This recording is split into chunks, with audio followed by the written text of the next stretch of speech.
Good morning ma'am, myself Devdhar Dubey. मेरे assignment का topic है GST a general overview.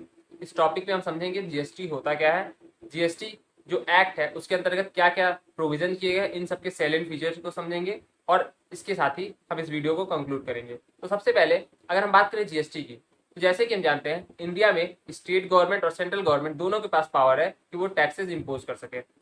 Constitution में ये प्रोविजन किया गया है, स्टेट गवर्नमेंट भी अपने तरीके से टैक्स इंपोज कर सकती है कुछ सब्जेक्ट मैटर को लेकर, सेंट्रल गवर्नमेंट भी कुछ सब्जेक्ट मैटर को लेकर टैक्स इंपोज कर सकती है। और कुछ ऐसे टैक्सेस होते हैं जो सेंटर और स्टेट दोनों शेयर करते हैं। तो पहले ये प्रोविजंस थे, तो स्टेट गवर्नमेंट के अपने कुछ टैक्सेस होते थे और इंडिया में जितने भी स्टेट्स थे, जैसे आज 28 स्टेट है, तो हर स्टेट में अपने अपने टैक्स रेट होते थे। किसी एक ही सामान पर अलग अलग टैक्स रेट होते थे।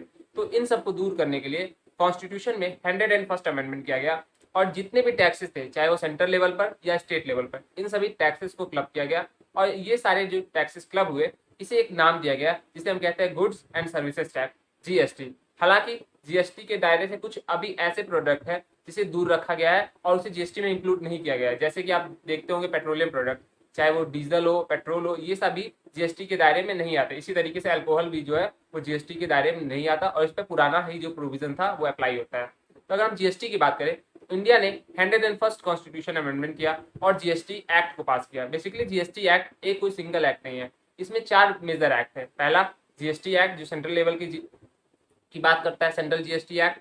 दूसरा स्टेट जीएसटी एक्ट जो स्टेट लेवल की जीएसटी रूल्स को रेगुलेट करता है, जो स्टेट के द्वारा पास किया गया है। तीसरा इंटीग्रेटेड जीएसटी एक्ट, यानी जो स्टेट और जो सेंट्रल है, अगर इसके बीच में इंटर स्टेट ट्रेड होता है तो ऐसे केसेस में क्या होगा, उसको रेगुलेट करने के लिए जो एक्ट पास किया गया वो इंटीग्रेटेड जीएसटी एक्ट है। इसी तरीके से एक और एक्ट है, उसे हम कहते हैं यूनियन टेरिटरी जीएसटी एक्ट। इन सब के अलावा एक मेजर एक्ट और है जिसे हम कहते हैं GST compensation to states act 2017।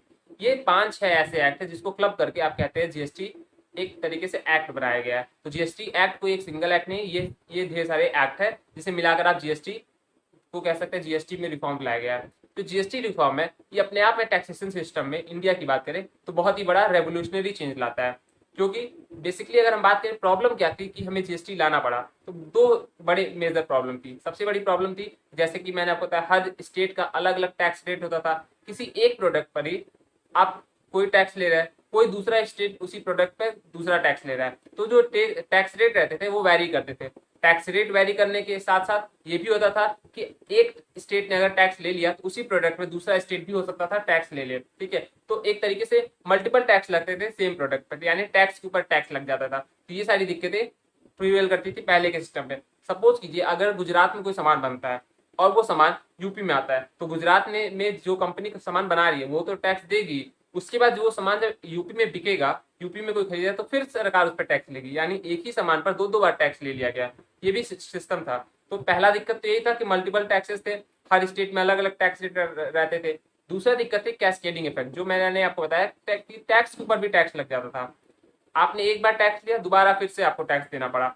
जैसे कुछ स्टेट ने आप मैन्युफैक्चरिंग टैक्स लगाया, फिर जब दूसरे स्टेट में आपने एंटर किया तो फिर एंट्री चार्ज के रूप में कुछ टैक्स लिए गए। इस तरीके से सिस्टम प्रिवेल करता था, जिससे जो प्राइजेस रहती थी वो बढ़ जाती थी किसी भी प्रोडक्ट की, और एक तरीके से हेल्दी मार्केट नहीं रहता था इंडियन ग्लोबल मार्केट के हिसाब से। और इसके वजह से कई ऐसी इन्वेस्टमेंट थी जो इंडिया में रुक जाती थी, क्योंकि जो बड़ी कंपनीज आती, जो एमएनसीज आती, उनको इन सब का प्रॉब्लम फेस करना पड़ता। और इंडिया में अलग अलग टैक्सेस होने की वजह से उन्हें जो इंडिया का टैक्सेशन सिस्टम है उसे समझने में प्रॉब्लम होती और उन्हें टैक्स पे करने में भी बहुत डिफिकल्टीज फेस करनी पड़ती। तो इंडिया में एक तरीके से आप कह सकते हैं कि इन्वेस्टमेंट को बूस्ट करने के लिए एक तरीके से उन्होंने सोचा कि हम अपने टैक्स सिस्टम को पूरी तरीके से अपडेट करते हैं और एक यूनिफाइड टैक्स लाते हैं कि स्टेट और सेंट्रल गवर्नमेंट एक ही टैक्स लाएगी और जो भी टैक्स कलेक्ट होगा उसका शेयर इक्वली डिस्ट्रीब्यूट कर दिया जाएगा। तो जीएसटी एक्ट आता है। जीएसटी एक्ट लाने का एक मेन वजह और था कि जो हमारा इंडियन टैक्सेशन सिस्टम था वो बहुत ही कॉम्प्लेक्स हो गया था, और बहुत ही ज्यादा कॉम्प्लेक्स होने की वजह से ये बहुत ही डिफिकल्ट हो गया था कि जो हमारे टैक्स पेयर्स है वो अपने टैक्स को सही तरीके से पे कर पाए। तो इस केस में ये भी बहुत उचित था कि जो हमारे टैक्स पेयर है वो सही तरीके से टैक्स पे कर पाए और हमारा जो सिस्टम है बहुत सिंपल हो, इसलिए जीएसटी एक्ट लाया गया।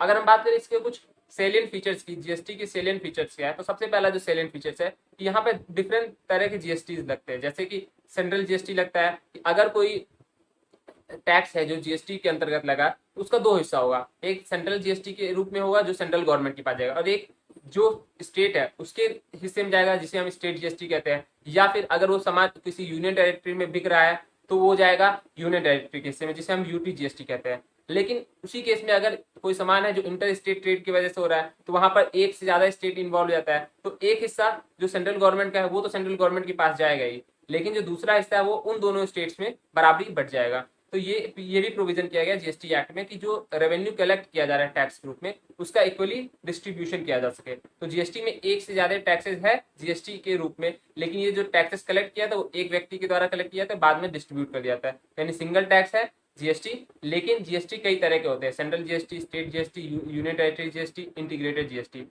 इसी तरीके से हम बात करें जो जीएसटी है वो डेस्टिनेशन बेस्ड टैक्स है। डेस्टिनेशन बेस्ड टैक्स कहने का मतलब है कि जब ये टैक्स लगता है तो जहां पर ये सामान बिक रहा है वहां पर टैक्स लगेगा। फॉर एग्जांपल जैसे कि मैंने आपको बताया अगर कोई सामान पंजाब में बनता है तो पंजाब में वो टैक्स नहीं लगेगा, मैन्युफैक्चरिंग में वो टैक्स नहीं लगेगा। वो टैक्स अल्टीमेटली कब कलेक्ट होगा, वो टैक्स अल्टीमेटली तब कलेक्ट होगा जब वो प्रोडक्ट दिल्ली में जाके बिकता है, यानी जब दिल्ली में प्रोडक्ट बिकेगा, कोई व्यक्ति खरीदेगा तो वहां पर दिल्ली की गवर्नमेंट जो है वो टैक्स लेगी, ना कि पंजाब की गवर्नमेंट। पहले क्या होता था, पहले जो सामान बनता था मैन्युफैक्चर होता था वहां की स्टेट गवर्नमेंट टैक्स लेती थी। अब जहां पे वो सामान बिक रहा है वहां की स्टेट गवर्नमेंट टैक्स लेगी, ठीक है। स्टेट जीएसटी उसके हिस्से में जाएगा, ना कि जहां पर मैन्युफैक्चर हो रहा है। इसको लेकर ढेर सारे जो स्टेट गवर्नमेंट थे वो इस जीएसटी का विरोध भी कर रहे थे कि हमारे टैक्स रेवेन्यू छीन जाएंगे। तो इसको देखते हुए एक अलग से भी एक्ट लाया गया, जीएसटी कंपनसेशन एक्ट। इसमें ये बात की गई कि अगर 5 साल के लिए यानी 2017 से 2022 तक अगर किसी स्टेट गवर्नमेंट को जो पहले की रेवेन्यू होती थी उस पर लॉस होता है, यानी पहले की रेवेन्यू जितना रेवेन्यू उसकी जनरेट नहीं हो पाती, और हर साल इस रेवेन्यू में 14% सेंट्रल गवर्नमेंट इंक्रीज करेगी महंगाई को देखते हुए, अगर वो रेवेन्यू स्टेट गवर्नमेंट नहीं पाती है तो जीएसटी का जो भी मतलब लॉस उसे सहना पड़ा है जीएसटी के आने की वजह से, तो वो कंपनसेट किया जाएगा सेंट्रल गवर्नमेंट के द्वारा। तो ये प्रोविजन किया गया है जीएसटी कंपनसेशन एक्ट के द्वारा, एक जो सेपरेट एक्ट बनाया गया उसमें ये प्रोविजन किया गया। ये भी हमारे जीएसटी के अंतर्गत एक सेलिएंट फीचर है। इसके अलावा जो हमारे जीएसटी जो एक्ट है उसमें ये बात की गई है कि जो हमारा टैक्स होगा वो बेसिकली सिंप्लीफाइड फॉर्म में होगा और ऑनलाइन ट्रांजैक्शन के थ्रू होगा, यानी जीएसटीआईएन होगा। आपको पहले एक जीएसटीआईएन नंबर लेना पड़ेगा, आपको अपने आप को रजिस्टर कराना पड़ेगा, आपको ट्रेड करते हैं, और एक सर्टेन लिमिट्स बना दी गई कि आप इतने ट्रेड करेंगे तभी आप जीएसटी के अंदर फॉल करेंगे, तभी आपसे जीएसटी अप्लाई होगा। तो अगर आप जीएसटी में अप्लाई होते हैं तो आपको एक आइडेंटिफिकेशन नंबर लेना पड़ेगा। ऑनलाइन आपका सारा सिस्टम है, आपको आपने कितनी सेल की, कितनी परचेज की, आपने कब डिपॉजिट किया, ये सारी काम आप उसी ऑनलाइन ट्रांजैक्शन के थ्रू कर सकते हैं, उसी जीएसटी नंबर के थ्रू कर सकते हैं, और आप अपना जो सारा टैक्स है वो भी ऑनलाइन सिस्टम में पे कर सकते हैं। तो एक तरीके से रोबस्ट मैकेनिज्म बनाया गया है जिसमें आप सारा काम ऑनलाइन कर सकते हैं। ऑनलाइन आपको फैसिलिटीज प्रोवाइड की है जिससे जो टैक्स स्ट्रक्चर है वो बहुत ही सिंप्लीफाइड हो गया है। बेसिकली ये सारा काम एक एप्लीकेशन, एक सॉफ्टवेयर के थ्रू किया जाता है जिसमें आपको कोई कैलकुलेशन नहीं करना रहता, आपको सिर्फ अपने जो सेल है और जो परचेज है वो आपको फीड करनी रहती है, बाकी सारा काम वो सॉफ्टवेयर खुद ब खुद करता है। इसी तरीके से जो जीएसटी है उसमें एक काम किया गया है कि इंडिया के रेस्पेक्ट में, क्योंकि इंडिया एक बहुत बड़ा देश है, यहाँ पर कई प्रकार के लोग रहते हैं, चाहे वो गरीब हो, अमीर हो, मिडिल क्लास हो। तो इसको देखते हुए जो इंडिया का जीएसटी है वो कोई एक सिंगल टैक्स नहीं रखा गया। ग्लोबली क्या पोजीशन है, ग्लोबली पोजीशन ये है कि जहां पे जीएसटी आता है, जहां पे भी गुड्स एंड सर्विसेज टैक्स आता है, तो वहां कोई एक फिक्स रेट फिक्स कर दिया जाता है। जैसे कि आपने बोल दिया कि 15% जीएसटी होगा, तो एक ही जो रेट है 15% वो हर प्रोडक्ट पे लगेगा, चाहे कुछ भी आप सामान ले, चाहे कार ले, चाहे आप एक कोई फूड पैकेट ले, उस पर 15% ही जीएसटी लगे। ऐसा ग्लोबल पोजीशन है, ग्लोबली ऐसा ही फॉलो किया जाता है। लेकिन इंडिया का जो जीएसटी है वो थोड़ा सा अलग है। इसमें ये कहा गया है कि जो इंडिया में जीएसटी हो, यहाँ पे स्लैब्स बना दिए गए हैं। स्लैब्स का मतलब कि अगर कुछ प्रोडक्ट ऐसे हैं जिसपे कोई टैक्स नहीं लगेगा, ठीक है, वहां पे 0% टैक्स है, 0% जीएसटी है। कुछ प्रोडक्ट ऐसे हैं जिसे एग्जाम कर दिया, जिस पर जीएसटी एक्ट ही अप्लाई नहीं होता। कुछ प्रोडक्ट ऐसे हैं जिस पर जीएसटी एक्ट अप्लाई नहीं होता लेकिन उस पर वैट या कुछ अदर चार्जेस लगते हैं, अदर तरह के टैक्स लगते हैं। कुछ प्रोडक्ट ऐसे हैं जिस पर 5% टैक्स लगता है, कुछ प्रोडक्ट जिस पर 12% टैक्स लगता है, कुछ ऐसे प्रोडक्ट जो थोड़े लग्जरियस की तरह के है वो उस पर 18 या 28% टैक्स लगता है। तो जिस तरह का प्रोडक्ट होगा उस तरीके का टैक्स लगाया जाएगा जीएसटी के अंतर्गत। और ये जो सारा काम है कि जीएसटी पे कौन सा स्टेट गवर्नमेंट या सेंट्रल गवर्नमेंट को किस रेट से टैक्स लेगी, किस स्लैब में इस पर्टिकुलर प्रोडक्ट को फिट किया जाए, ये सारा डिसीजन कौन लेता है, जीएसटी काउंसिल। क्योंकि इसी एक्ट के अंतर्गत एक इंपॉर्टेंट प्रोविजन किया गया है, स्टेट गवर्नमेंट और सेंट्रल गवर्नमेंट साथ मिलकर काम कर सके, साथ मिलकर जीएसटी के रिगार्डिंग डिसीजन ले सके, तो एक जीएसटी काउंसिल बनाई गई है। जीएसटी काउंसिल को इस एक्ट के अंतर्गत स्टैब्लिश किया गया प्रेसिडेंट के द्वारा, जिसमें बेसिकली 3 तरह के मेंबर्स होते हैं। एक यूनियन फाइनेंस मिनिस्टर जो कि आज के समय निर्मला सीतारमन जी हैं वो होंगी। दूसरा जो यूनियन मिनिस्टर होगा इंडिपेंडेंट चार्ज को लेकर, किसी स्टेट को लेकर, किसी पर्टिकुलर फाइनेंस मैटर को लेकर या फिर रेवेन्यू मैटर को लेकर, जो आज के समय अनुराग ठाकुर जी है वो होंगे। इसके अलावा हर स्टेट अपना एक नॉमिनी भेजेगा, चाहे वो अपना रेवेन्यू मिनिस्टर भेजे, फाइनेंस मिनिस्टर भेजे, या फिर हो सकता है वो अपना किसी नॉमिनेटेड मिनिस्टर्स को भेज दे इस जीएसटी काउंसिल में। तो ये जीएसटी काउंसिल में ये तीनों तरह के मेंबर्स होंगे और ये लोग ही मिलकर जीएसटी काउंसिल की सारी डिसीजंस लेंगे। जीएसटी काउंसिल ही डिसाइड करेगा कि कौन सा मैटर जीएसटी काउंसिल किस प्रोडक्ट पर कितना चार्ज लगाना चाहती है, कितना टैक्स लेना चाहती है, उसे किस स्लैब में रखना चाहती है, किस प्रोडक्ट पर जीएसटी नहीं लगाना चाहती, किसे उसके पर्व्यू से बाहर रखना चाहती है, और कौन सा ऐसा प्रोडक्ट है जो जीएसटी पर्व्यू से बाहर है उसे जीएसटी में इंक्लूड करना चाहती है। इसके अलावा जीएसटी एक्ट अच्छे से इम्प्लीमेंट हो सके तो इसके लिए सारे जो भी प्रोविजंस है, जो भी स्टेप्स लेने हैं, ये जीएसटी काउंसिल ही करता है after a discussion with all these members. तो इसमें जो पावर दी गई है वो सेंट्रल गवर्नमेंट को 1/3 दी गई है और जो स्टेट गवर्नमेंट है उसे 2/3 यानी 2/3 पावर दी गई है स्टेट गवर्नमेंट को। यहाँ पे इंडिया के जो फेडरलिज्म है इसका ध्यान रखा गया है कि स्टेट के पास ज्यादा पावर हो, सेंटर के पास उतनी पावर नहीं है, लेकिन फिर भी 1/3 पावर दी गई है सेंट्रल गवर्नमेंट को और 2/3 पावर दी गई है 28 स्टेट्स को। तो अगर स्टेट्स एग्री करेंगे तभी आप कोई डिसीजन को पास करा पाएंगे जीएसटी काउंसिल को लेकर, क्योंकि जो टैक्सिंग का मैटर है वो बहुत ही क्रूशियल होता है। अगर किसी स्टेट को रन करना है तो टैक्सेस उसे कलेक्ट करने हैं, तो अगर स्टेट गवर्नमेंट अपने किसी टैक्स को लगता है कि उसके कुछ टैक्स लॉस हो जाएंगे तो ऐसे डिसीजन को जीएसटी काउंसिल से पास नहीं करने देगी, उसके पास 2/3 वोटिंग राइट्स है। अगर हम बात करें कि कोई डिसीजन है जीएसटी काउंसिल से कब पास होगा, तो वो कभी तभी पास होगा जब कोई डिसीजन पर 75% वोट उसके फेवर में हो। यानी आपको अगर कोई मैटर पास करना है तो आपको कम से कम 75% वोट चाहिए उस पर्टिकुलर मैटर के को लेकर, तभी वो जीएसटी काउंसिल उस मैटर को पास करेगा और तभी आप उस जीएसटी काउंसिल के डिसीजन को फाइनलाइज कर सकते हैं।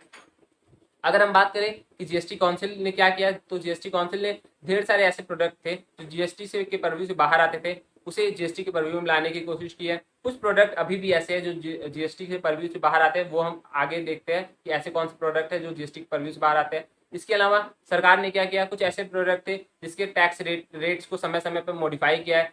कोई 28 के स्लैब में आता था तो उसे 18 के स्लैब में लाया है। और बेसिकली ये सारे काम करने के बाद सरकार ने कोशिश की है कि जो हमारे टैक्स थे वो कम हो। तो कुछ हद तक देखा है तो सरकार इसमें सक्सेसफुल भी रही है। कुछ ऐसे प्रोडक्ट थे जिस पर टैक्सेस घटे हैं, कुछ ऐसे जो डेली यूज के प्रोडक्ट थे उस पर टैक्सेस फ्री भी किए गए, उस पर कोई टैक्स नहीं लिया था, उसे टैक्स से एग्जेम्प्ट किया गया। अब हम बात करते हैं एक और सैलेंट फीचर्स की जो जीएसटी एक्ट के अंतर्गत इंक्लूड किया गया है। वो है कि आप कुछ प्रोडक्ट को जीएसटी के पर्व्यू से बाहर रखते हैं। जैसे कि इस एक्ट में एक आ गया है कि पेट्रोलियम प्रोडक्ट जो होंगे या फिर अल्कोहल जो होंगे उस पर जीएसटी अप्लाई नहीं होगा, और अगर जीएसटी काउंसिल रिकमेंड करेगी तो बाद में इस पर जीएसटी अप्लाई किया जा सकता है। तो फिलहाल के तो को देखा जाए तो आज भी जो अल्कोहल है, पेट्रोलियम प्रोडक्ट है, चाहे वो पेट्रोल हो, डीजल हो या फिर अल्कोहल हो, ये स्टेट की रेवेन्यू में मेजर कंट्रीब्यूशन करते हैं और स्टेट की रेवेन्यू का सबसे बड़ा हिस्सा इन्हीं प्रोडक्ट से आता है। तो इन पर स्टेट्स ने ये कहा कि हम इन पर अभी के लिए जीएसटी अप्लाई नहीं करेंगे। अगर हमें लगता है जीएसटी सक्सेसफुल है तो हम बाद में हो सकता है इसे अप्लाई कर दे, जीएसटी के अंतर्गत लाए, लेकिन आज के समय हम जीएसटी पे अप्लाई नहीं करेंगे। तो इसीलिए आप देखते होंगे कि दिल्ली में पेट्रोल के रेट्स कुछ और होते हैं, यूपी में पेट्रोल के रेट कुछ और होते हैं और कर्नाटका में पेट्रोल के रेट कुछ और होते हैं। इसी तरीके से अल्कोहल के बारे में भी इन पर स्टेट गवर्नमेंट अपने वैट लगाती है, वैल्यू एडेड टैक्स लगाती है, ना कि जीएसटी लगाती है। और वैल्यू एडेड टैक्स जो स्टेट लगाती है वो स्टेट के पास चले जाते हैं, सेंट्रल गवर्नमेंट के पास कोई इसमें शेयर नहीं जाता है। तो आज भी ऐसे कुछ प्रोडक्ट है जिसे जीएसटी के पर्व्यू से बाहर रखा गया है। अगर हम बात करें कि ये जो एक्ट है जीएसटी एक्ट, इसका कंक्लूजन क्या है, तो आप देखते हैं जब से जीएसटी एक्ट आया तो आपको एक यूनिफॉर्म मिल रहा है, रेट मिल रहा है कि आप किसी भी प्रोडक्ट पर एक यूनिफॉर्म रेट से टैक्स लेते हैं और जो टैक्स कलेक्ट होता है सिंप्लीफाइड फॉर्म में वो स्टेट और सेंटर के बीच में डिस्ट्रीब्यूट हो जाता है इक्वल प्रोपोर्शन में। जो भी टैक्स कलेक्ट हुआ जहाँ पे वो सेल हुआ उसके हिसाब से स्टेट के पास जाएगा या यूनियन टेरिटरीज के पास जाएगा तो सेंट्रल गवर्नमेंट के पास जाएगा, वो डिसाइड हो जाता है और उस प्रोपोर्शन में उस लॉ के अंतर्गत वो टैक्स डिस्ट्रीब्यूट हो जाता है। इसके अलावा जो टैक्स फिलिंग कर मतलब आपको टैक्स जो देना पड़ता था वो एक सिंप्लीफाइड फॉर्म में होगा, ऑनलाइन आप सारे काम कर सकते हैं, ऑनलाइन आपको जीएसटी नंबर मिल गया है तो आप सही तरीके से टैक्स पे कर सकते हैं। और टैक्स इवेजन का भी जो कॉन्सेप्ट था वो थोड़े हद तक कम हुआ है। जो मल्टीपल टैक्सेस लगते थे उसे रिड्यूस कर दिया गया, अब मल्टीपल टैक्सेस नहीं लगते। और सबसे बड़ा फायदा जो हमें मिला वो कैस्केडिंग इफेक्ट जो थे उसे हटा दिया गया, यानी आप टैक्स के ऊपर टैक्स नहीं लेते। अगर एक बार किसी प्रोडक्ट पर टैक्स लग गया तो आगे जैसे आपने मैन्युफैक्चर के लिए कुछ गुड्स मंगाए उस पर आपने कुछ टैक्स दिया, वो जब मैन्युफैक्चर हो गया गुड्स, उस पर फिर आपने कुछ टैक्स दिया, तो जब वो अल्टीमेटली सेल किया जाएगा तो ये जो सारे टैक्स आपने पहले दे चुके हैं उसे एग्जाम किया है, उसे छोड़ दिया जाएगा आपसे, वो माना जाएगा कि आपने उतने टैक्स दे दिए, तो बचा हुआ जो अमाउंट है उतना ही आपसे टैक्स लिया जाएगा। तो इसमें आप जो कैस्केडिंग इफेक्ट होते थे उसे आपने रिमूव कर दिया और सिर्फ उतना ही टैक्स लेते जितना रियली बनना चाहिए। आपने मल्टीपल टैक्सेस तो हटाया, कैस्केडिंग इफेक्ट को हटाया, लेकिन इसके साथ ही जीएसटी एक्ट के अंतर्गत कुछ चैलेंजेस भी है। स्टेट गवर्नमेंट आज भी ये क्रिटिसाइज करती है इस एक्ट को कि हमें जीएसटी जैसा लॉ आने के बाद बहुत ही सारा लॉस हो रहा है, और आपने जीएसटी कंपनसेशन एक्ट तो बना दिया जो कि 5 साल बाद खत्म भी हो जाएगा, 2022 में लैप्स भी हो जाएगा, और उसके बाद अगर स्टेट गवर्नमेंट को लॉस होता है तो सेंट्रल गवर्नमेंट की कोई लायबिलिटी नहीं होगी। आज के समय जब भी स्टेट गवर्नमेंट को लॉस होता है तो सेंट्रल गवर्नमेंट को ये मतलब लीगल बाइंडिंग है कि वो स्टेट गवर्नमेंट को जीएसटी कंपनसेशन एक्ट के अंतर्गत कंपनसेशन प्रोवाइड करे उसी परसेंटेज के हिसाब से जो इस एक्ट में बताया गया है। लेकिन फिर भी आज तक स्टेट को अपने शेयर्स नहीं मिलते। इसको लेकर अक्सर स्टेट गवर्नमेंट और सेंट्रल गवर्नमेंट में डिस्प्यूट बना रहता है। तो इन सब डिस्प्यूट को सॉल्व करने के लिए हमें एक कॉम्प्रिहेंसिव लॉ चाहिए जिससे हम ये डिटरमाइन कर सकें कि जो जीएसटी का इक्वल डिस्ट्रीब्यूशन हो रहा है, जो शेयरिंग हो रही है, जो बंटवारा हो रहा है रेवेन्यू का, उसे प्रॉपरली किया जा सके। ये काम हम फाइनेंस कमीशन के द्वारा भी कर सकते हैं, और जीएसटी काउंसिल का जो रोल है वो हम सिर्फ डिसीजन मेकिंग तक ही लिमिट कर सकते हैं, और जो डिस्ट्रीब्यूशन ऑफ इनकम है, जो सोर्सेज है, जो आप रेवेन्यूज है, उसका जो डिस्ट्रीब्यूशन है उसे हम फाइनेंस मिनिस्ट्री को डायरेक्टली प्रोवाइड कर सकते हैं जीएसटी एक्ट के अंतर्गत। तो ये सारे हम रिकमेंडेशंस के साथ इस वीडियो को कंक्लूड करते हैं। Thank you ma'am, this is all.